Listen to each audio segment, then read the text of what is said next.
So, in your opinion, what shot do you give Tatum of leading the Celtics to the Eastern Conference title? Okay, I'll give them. They have a legitimate shot. Okay. I would say, if I'm talking 1 through 10, I'll give them a 7. Really? That's pretty high. That's pretty high. And the reason I give them a 7 is I think they're the only team that I really believe will give the Milwaukee Bucks a serious threat to represent the East in the finals. But the way Jayson Tatum is playing right now, this is why he's such a scary prospect for a lot of guys out there on the court. I was talking with C.J. McCollum a couple days ago, and he was talking about one of the things that first stood out when he saw Tatum up close was how tall and long he is. Really? He's really a guard, but he's 6'9", 6'10", long arms, and They list him at 8, but this is my 8. Oh, really? He look. He's long. He's real long, yeah, and I think that's probably has some stuff to it. But I will say this about Tatum: like everybody around the league, when you talking to star players, they say, man, he has the most star potential out there, out of young prospects. And we haven't even seen his full potential. He was playing, the first year he was playing. It wasn't the first year, but Kyrie was kind of, lost in the shuffle, couldn't figure out his way. And I remember that playoff game he had when he dunked on LeBron James right there. That was I believe that was his rookie year. It was. Yeah, it was rookie year. And he was, that was just a sign of promise. I think he yelled at LeBron and kind of bumped him after that. Right. You know what I mean? So he got a little swag to him, so I think right now, if they continue to feed him, my only concern is that when Kemba Walker comes back, how is that going to work with him? Because he struggled when he had Kyrie, when he had to share that ball. But now he's being his own. But as of right now, he's looking good. And so I'm interested to see how he plays when the whole team is around. I don't give them much of a chance of beating Milwaukee. Skip, Milwaukee is they're the number 3 offensive rating. They have the number 1 defensive rating. Skip, they're on pace to have the 4th best point differential in the history. Now, we talk about better than the Golden State Warriors with KD. Their point differential is better to be that. He has his second sidekick, and we don't think much of Chris Middleton, but Chris Middleton can play. He can really play, Skip. I mean, and when we talk about their Robins, he never gets mentioned. But he's an all-star, 2-time all-star. So he can really play. Jayson Tatum, we saw this. If you remember his rookie year when Kyrie went down, he took off and went to Game 7 against the Cavs. Last year, Kyrie comes back. He lost up in the shuffle because no one really knows their role. Kyrie got the ball. He'll pass it whenever he wants to. They removed Kyrie from the equation. Even with Kemba, who's a better fit, you see, okay, now I see. Kemba goes down. Oh, now I really see what everybody saw. Now I guess Magic's probably looking like, damn, Lonzo, Jayson Tatum, but you had Ink B.I. So do you really want 2 of the same people? Because that's what they are. Yeah, because Paul George and Kawhi are the same people, Skip. You can find a way. If you get that kind of talent, Skip, you should find a way to make it work. Skip, and that's the only thing. I just think nobody has seemed to have found an answer for Giannis. And even when you hold him down, he ends up with 20 points, 20 rebounds, and 8 assists. If you don't hold him down, he ends up with 33 points, 18 rebounds, and 4 assists. I just don't think they have and every time I think, okay, Boston, man, Skip, I watched Toronto. They're not going anywhere. Nick Nurse has them playing. Pascal Siakam has been unbelievable. Kyle Lowry. They throw a lot of different people at you, Skip, and just when I thought, and they play Milwaukee tough. I don't know what it is. Maybe they got the blueprint, but they play Milwaukee tough. They force Giannis to shoot his worst field goal percentage when they play him. So it's going to be very interesting. See them fight it out, but I don't believe the Boston Celtics. I don't believe anybody can unseat the Bucks right now. So, my friend Chris Haynes made a very astute point to start off with. It's very interesting. When Kyrie was there, Jayson Tatum wasn't. He hung back. He was a little pouty to me. He couldn't find his place. And to your point, Kim has been out for a while, and the best game I ever saw Jayson Tatum play was Sunday at Staples because he was just going 1-on-3. After a while, Vogel's just saying, just go get him. They're just sending everybody at him. Seriously, sometimes in the second half, 3 Lakers were chasing him, and he would still score. Make him give it up. It was extraordinary. He's another young man who was mentored and coached by Kobe Bryant. I believe he's inspired by Kobe, and I think he was really inspired on Sunday at Staples. by the memory of Kobe Bryant. He is emerging as a superstar on both ends of the court. He can defend at a high level.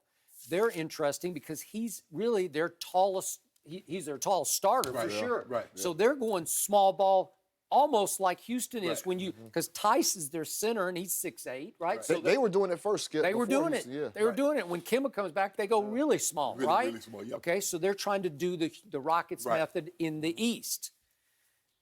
Now to the team you brought up. The Bucks don't get nearly enough credit because nobody they don't, seems to yeah. care about this team. It seems to have no it factor.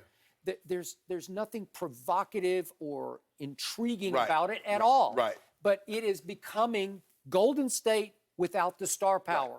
And Giannis, God bless him, he plays so hard every night, every possession, but he's Greek, so he's not from here, and it's kind of hard for everybody to get their arms around him. Correct. And he's come up small in big moments. Big moments. And so it's hard to get past that. It's hard to buy completely into his superstardom, his dominance, because we haven't seen it at a high When it matters enough the level most. yet. Correct.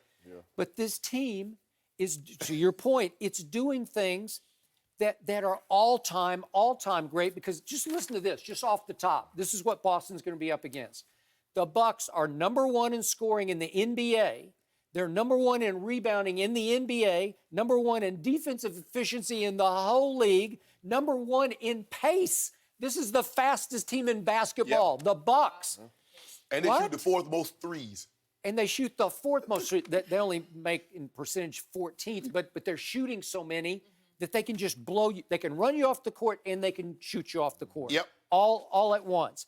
Their one Achilles heel is their 27th in free throw percentage, but the Lakers are 29th, so maybe it's a wash if it ever gets to that, right? So it's gonna be a lot of fouling down the stretch. A lot of fouling down the Because Skip, stretch. when you look at their defense, you look at Brook Lopez, block shots. Giannis can challenge you. They're second in blocks. Robin Lopez can challenge you at the rim. Yep. Middleton plays defense. Bledsoe Bledsoe can get into you. So it's gonna be tough. And all of a sudden, the two white kids coming off the bench, Yeah. Connor can jump out of the gym and catch it body left and right. Listen, DiVincenzo, Yes. what was he, Delaware's Michael Jordan or whatever? I mean, seriously, he can play. He can leap. And they lead in rebounding, Skip, because they're so tall. Giannis is getting. I mean, you look up and Giannis got 20 rebounds. I'm like, how? 18 rebounds. And to your point about Milwaukee, they go so much under the radar. They're having a historical season. And, you know, I don't want to get off topic a little bit, but when you're talking about MVP, the MVP award at the end of the year, I could see a scenario to where Milwaukee just keeps going under the radar, winning games, but take the Lakers and take LeBron. If LeBron has 2 weeks of dominance and, you know, somewhere, I don't say catch the Bucks in the record, but just get somewhere along there, but have about 3 or 4 or 5 memorable games in the last stretch. Maybe. That's that last impression. That kind of sways voters. And win a little 60. bit. Skip, because I wouldn't be shocked. Skip, remember what was the over-under? Like 51 games. Yep. Let's just say, for the sake of argument, the Lakers win 60. Okay. 61 ball games. You could make a case. Yeah. LeBron's going to be very much in the mix. I mean, for a while, AD was stealing votes back. You know, they were going to hurt each, cancel But now each it's other clear out. cut. Now there's no All right. question. I will give you that. Chris Middleton is the most starless star I've ever seen in all my years watching basketball. He's now made back-to-back all-star teams. He is leading this league in three-point shooting at 44%, and nobody cares. Nobody cares. Nobody cares. Nobody even notices because he has no star power. None. And it's not just about Milwaukee, because I grew up in a city called Oklahoma City. And when I was a kid, if you told me my city would have an NBA team, I would have laughed in your face. Right. It was, Oklahoma is a basketball state, but it's known for its football. There's no way it's going to have a basketball team. But not only did it get a pro basketball team, right out of the box, it got Kevin Durant and Russell Westbrook and James Harden. 3 future MVPs were on the same team in my little town, Oklahoma City. And it put it on the map because nobody cared they were playing in little old Oklahoma City. They cared about the Thunder. Did they not captivate? Yes. Did they not capture our imagination nationally? And a lot of people in Oklahoma think they put the state on the map even more than the University of Oklahoma football, which you know very well.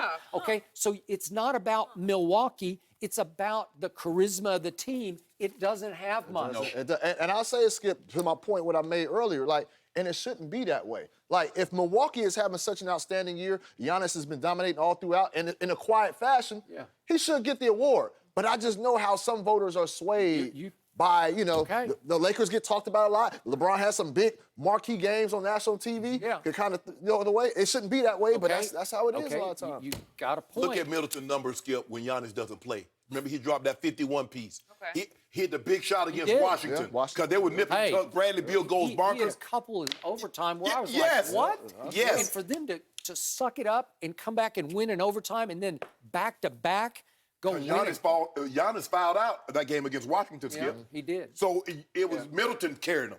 Whew, that team's got basketball character. They do. And that coach can coach. Who knows? Who might get coach of the year, but I owe Frankie V. Old Frankie V got the coach of the year. No, I'm going to give LeBron coach of the year. There you go. I am. He coaches his team. He's Frankie making V's the a calls. good assistant. You said he's the one who said I'm out tonight, right? Or Yeah, not? he did. Come on, Take Skip. this one out. Come on, Vogel, Skip. The I'm out disrespect. tonight. Vogel. Criticized. Thank you for watching. You can subscribe here to get the latest from the show, and be sure to check out more of the best clips from Undisputed, or go watch a few other segments from our other shows on FS1.